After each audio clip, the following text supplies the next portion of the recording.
सुरक्षा एजेंसियों के पुख्ता सूत्रों ने बताया है कि जैश का आतंकी उमर मोहम्मद एक शू बॉम्बर हो सकता है। जांच टीम को उसकी i-20 कार के राइट फ्रंट टायर और ड्राइविंग सीट के नीचे से एक जूता बरामद हुआ, जिसमें एक मेटल जैसा सब्सटेंस मिला है। देखिए रिपोर्ट।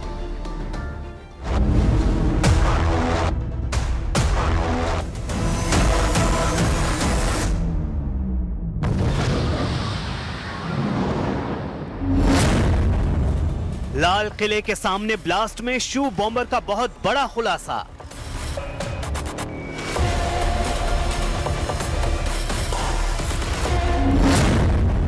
ब्लास्ट के आरोपी डॉक्टर उमर नबी के शू से मिले TATP विस्फोटक।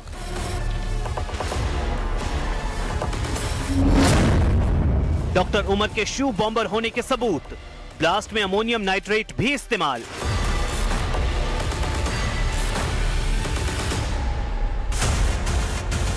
लाल किला ब्लास्ट केस में जांच एजेंसियों को धमाके की असल साजिश समझ आने लगी है।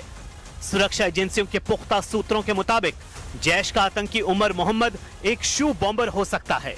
दरअसल जांच टीम ने ब्लास्ट स्पॉट से उसकी i-20 कार जब खंगाली तो ड्राइविंग सीट के नीचे राइट फ्रंट टायर के पास से एक शू बरामद हुआ।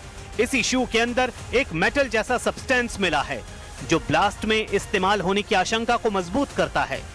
शुरुआती जांच में शक है कि इसी सब्सटेंस से ब्लास्ट को अंजाम दिया गया। ब्लास्ट स्पॉट से बरामद शू अमोनियम नाइट्रेट TATP यानी ट्राई आइसोटोन ट्राई पैरोक्साइड मिलना भी बड़े पैमाने पर साजिश की तरफ इशारा करता है। इससे पहले अमेरिका में 9/11 हमले से कुछ ही महीनों बाद पेरिस से मियामी जाने वाली अमेरिकन एयरलाइंस की एक फ्लाइट में एक पैसेंजर रिचर्ड रीड ने अपने जूतों के सोल में एक खतरनाक विस्फोटक छुपा के रखा था। जूतों के सोल में रखा विस्फोटक TATP था, जिसमें अगर ब्लास्ट होता तो पूरी एयरलाइंस दुर्घटनाग्रस्त हो सकती थी, लेकिन समय रहते एजेंसियों ने रिचर्ड रीड को गिरफ्तार कर लिया। अब दिल्ली में लाल किला के सामने ब्लास्ट मामले में शू बॉम्बर मॉड्यूल के इस्तेमाल होने की आशंका से एजेंसियां और चौकन्नी हो गई हैं। इस बीच जांच में यह भी साबित हो गया कि जैश के आतंकियों ने बड़े धमाके की प्लानिंग के लिए भारी तादाद में TATP जमा कर रखा था। ब्लास्ट में अमोनियम नाइट्रेट को भी TATP के साथ मिलाया गया था। TATP यानी ट्राई एसीटोन ट्राई पैरोक्साइड को मदर ऑफ सैटन भी कहते हैं। ये घर में मिलने वाली चीजों से बनता है और इसे पकड़ना मुश्किल होता है। दुनिया भर में कई बड़े हमलों में इसका इस्तेमाल हुआ है। ये कम लागत में ज्यादा नुकसान पहुंचाता है। यानी इसी विस्फोटक के इस्तेमाल से लाल किले के सामने ब्लास्ट कर हड़कंप मचाया गया था। अब ये भी जानना जरूरी है कि शू बॉम्बर क्या है। ये शू बॉम्बर बिल्कुल साधारण जूते जैसा होता है। इस बम में जूते के सोल में TATP जैसा हाई एक्सप्लोसिव लगाया जाता है। इसमें डेटोनेटर जरूरी हिस्सा होता है, जिसे जूते की टंग या लेस के पास छिपाया जाता है। डेटोनेटर में छोटी बैटरी या फ्यूज जैसी चीजें हो सकती हैं। शू बॉम्बर में ट्रिगर अलग अलग तरीकों का हो सकता है, जिसमें केमिकल फ्यूज, आग या फिर प्रेशर स्विच हो सकता है, जिसे जूते के किसी हिस्से को दबाने पर सर्किट पूरा हो जाता है। यानी चलती कार में भीड़ के बीच में ब्लास्ट के आरोपी डॉक्टर उमर नबी ने शू बॉम्बर के इस्तेमाल से इतना बड़ा ब्लास्ट कर दिया, जिसमें निर्दोष बेगुनाह लोगों की मौत हो गई। इस बीच एक और बड़ा खुलासा हुआ है, जिससे यह बात साबित होती है कि इस जैश के टेरर मॉड्यूल में लाल किला ब्लास्ट के लिए 20 लाख रुपए की टेरर फंडिंग गिरफ्तार लेडी शाहीन ने इस मॉड्यूल को की थी। इस मामले में अब इस कार की पीछे की सीट पर भी TATP के ट्रेसेस मिलना इस बात की ओर इशारा कर रहे हैं कि जैश के आतंकी उमर ने ठीक उसी पैटर्न पर शू बॉम्बर के तौर पर लाल किला ब्लास्ट को अंजाम दिया, जिस तरह साल 2001 में अमेरिकन एयरलाइंस में रिचर्ड रीड ने शू बॉम्बर बनके फ्लाइट को उड़ाने की कोशिश की थी। और चलिए इस वक्त की आपको सबसे बड़ी खबर हम बता रहे हैं। दिल्ली ब्लास्ट की जांच में बड़ा खुलासा हुआ है। रॉकेट मॉडल से इस ब्लास्ट को करने की पूरी साजिश रची गई थी। बता दें कि 10 नवंबर को जो दिल्ली में लाल किला के पास ये ब्लास्ट हुआ, जिसमें 13 लोगों की मौत हुई, उसमें एक बड़ा खुलासा हुआ है। रॉकेट मॉडल से बम धमाके की योजना थी। ड्रोन तकनीक में बदलाव कर धमाके की योजना थी। तो आप सोचिए कि कितनी टेक्निक्स इसमें लगाई गई थी, कितने सारे इसमें प्लान्स बनाए गए थे कि किस तरह से धमाका भी किया जाए। तो रॉकेट मॉडल से बम धमाके की योजना थी कि यानी किसी को लगे कि रॉकेट जा रहा है लेकिन एहसास ना हो कि वो दरअसल एक्सप्लोजिव बम है। लेकिन इस तरह से आतंकियों ने अंजाम, इस तरह से उन्होंने प्लान बुना था। ड्रोन तकनीक में बदलाव कर धमाके की योजना थी। कार ब्लास्ट से पहले रॉकेट धमाके की योजना थी, यानी कि कार ब्लास्ट तो था ही, लेकिन उसके पहले वो रॉकेट धमाका भी करना चाहते थे, यानी कि 2 धमाके की उनकी योजना थी। लेकिन क्योंकि साथी पकड़े गए थे, इसीलिए अफरा तफरी में जो प्लान उनका था वो एग्जीक्यूट नहीं हो पाया। इसलिए उसने सोचा कि कम से कम सब पकड़े गए हैं तो हम जाते जाते एक ब्लास्ट कर जाए। कार ब्लास्ट से पहले रॉकेट धमाके की योजना थी। ये एनआईए की जांच में बड़ा खुलासा हुआ है, दिल्ली आतंकी हमले से जुड़ा हुआ।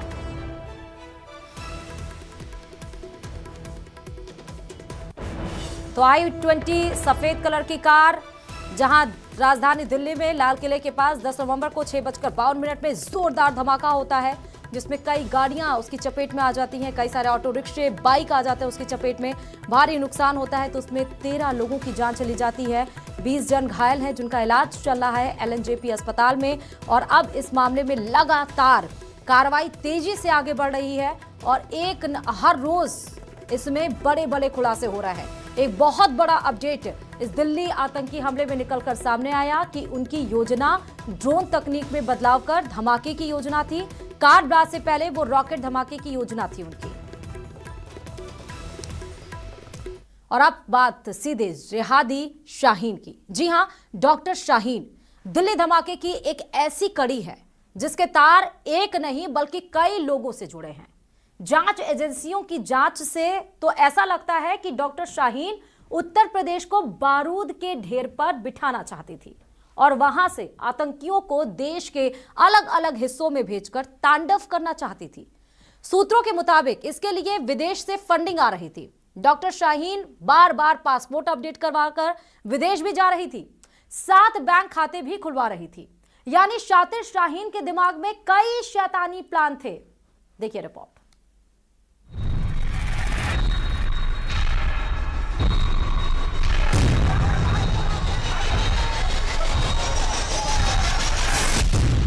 शातिर शाहीन के 7 बैंक अकाउंट, पाकिस्तान का 3 बार दौरा, पासपोर्ट में किया फर्जीवाड़ा। दिल्ली धमाके की साजिश रचने की आरोपी डॉक्टर शाहीन के शैतानी दिमाग ने एक नहीं बल्कि कई साजिशें रची। इतनी खिचड़ी पकाई कि दिमाग झन्ना उठे। जांच एजेंसियों की जांच जैसे जैसे आगे बढ़ी वैसे वैसे पता चला कि आतंकियों के बीच मैडम सर्जन के नाम से मशहूर डॉक्टर शाहीन कितनी शातिर थी। उसके खुराफाती दिमाग ने कई षड्यंत्र रचे थे। वो कम बोलती थी लेकिन इतना ज्यादा सोचती थी कि बड़े बड़े आतंकी फेल हो जाएं।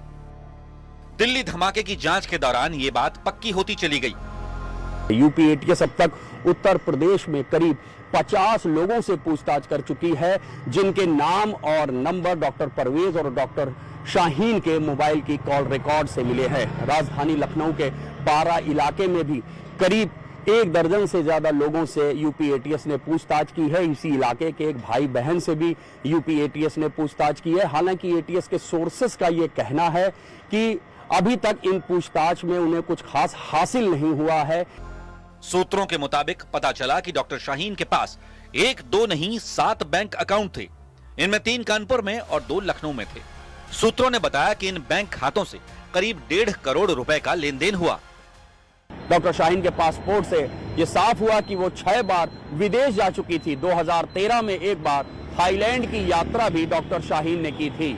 इन यात्राओं का मकसद और किससे हुई मुलाकात, ये तलाशने में जुट गई हैं एजेंसीज। तो वहीं डॉक्टर शाहीन के 7 बैंक खाते भी एजेंसीज के हाथ लगे हैं। ये बैंक खाते राजधानी लखनऊ, कानपुर, सहारनपुर और नई दिल्ली में हैं। सूत्रों के मुताबिक जांच एजेंसियों को शाहीन के हवाला कनेक्शन के बारे में भी पता चला है, क्योंकि हवाला के जरिए जैश-ए-मोहम्मद ने शाहीन को करीब 20 लाख रुपए भेजे थे, जिसका इस्तेमाल यूपी के हापुड़ और सहारनपुर जैसे शहरों में आतंकी सेंटर और सेफ हाउस खोलने में होना था। व्हाइट कॉलर टेरर मॉड्यूल की जांच में जुटी एजेंसीज के सामने रोज नए नए खुलासे हो रहे हैं।